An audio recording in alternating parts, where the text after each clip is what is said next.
ঠিক আছে, শুধু একটাই কাজ করার জন্য তাদেরকে বলা হয়েছিল যে শুধু সেজদা করবে, আর কিছু কাজ নেই। সেজদা করলে যদি আমার খাওয়া হয়ে যায়, সেজদা করলে যদি আমার ঘুম হয়ে যায়, আমার টাকা পয়সা চলে আসে, আমি কেন করব না? আমি নিজে মানে আমি যখন ইসলাম কবুল করেছিলাম, আমার জেঠু কাকি যে আমাকে ছোট থেকে বড় করেছে, সে আমার পেটে নেপালে চলে গিয়েছে। আমার নিজের স্ত্রী, হ্যাঁ, আমার মাথায় রড মেরেছে, মানে লোককে দিয়ে মারিয়েছে, ঠিক আছে। আমার নিজের স্ত্রী আমার গলা কেটে দিয়েছে।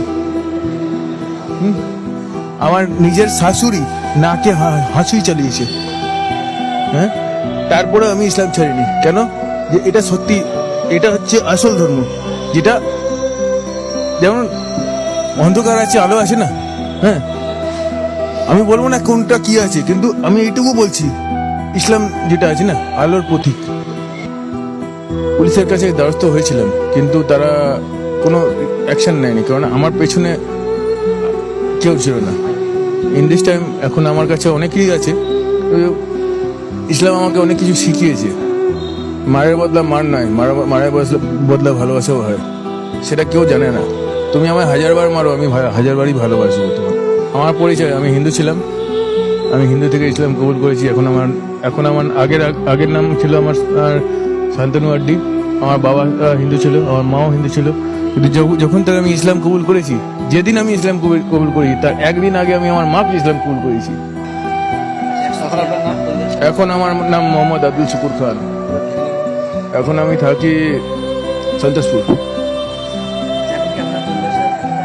না, আমার ওয়াইফ আমায় ছেড়ে দিয়েছে। আমার একটা কচি বাচ্চা আছে।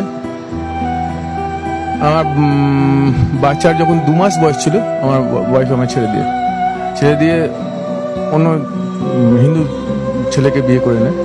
আর বাচ্চাটা এখন মর্মান্তিক অবস্থায় পড়ে আছে, মানে স্পাইনাল কর্ড 0। আর আমি এত কিছু কাজ করছি অনলি ফর আমার বাচ্চাটাকে বাঁচানোর জন্য। ওকে অনেক বড় বড় তাবড় ডাক্তার দেখিয়েছি, তাদেরকে দেখানোর পর ওরা মানে কলকাতার বুকে একটাই ডিসিশন নিয়েছে যে এই বাচ্চা আর বেশি দিন নয়, খুব জোর হলে 2 বছর বাঁচবে। যদি তুমি ওকে ব্যাঙ্গালোর যদি নিয়ে যেতে পারো, আর পুরো স্পাইনাল কর্ড যদি কেটে যদি আবার নতুন করে রিসেট যদি করতে পারো, তাহলে তোর বাচ্চা বাঁচবে। তো বাচ্চাকে বাঁচানোর জন্য আমার লাগবে 37 লাখ, ঠিক আছে।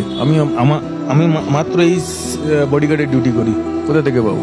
কারণ আল্লাহই ভরসা, কারণ যখন আমি দেখছি যে আল্লাহ ছাড়া কোনো মাবুদ নেই, লা ইলাহা ইল্লাল্লাহ, मोहम्मद रसूलुल्लाह सल्लल्लाहु अलैहि वसल्लम का आला है, ला इलाहा इल्लल्लाह, अल्लाह सिवा कोई माबूद नहीं है, ठीक है।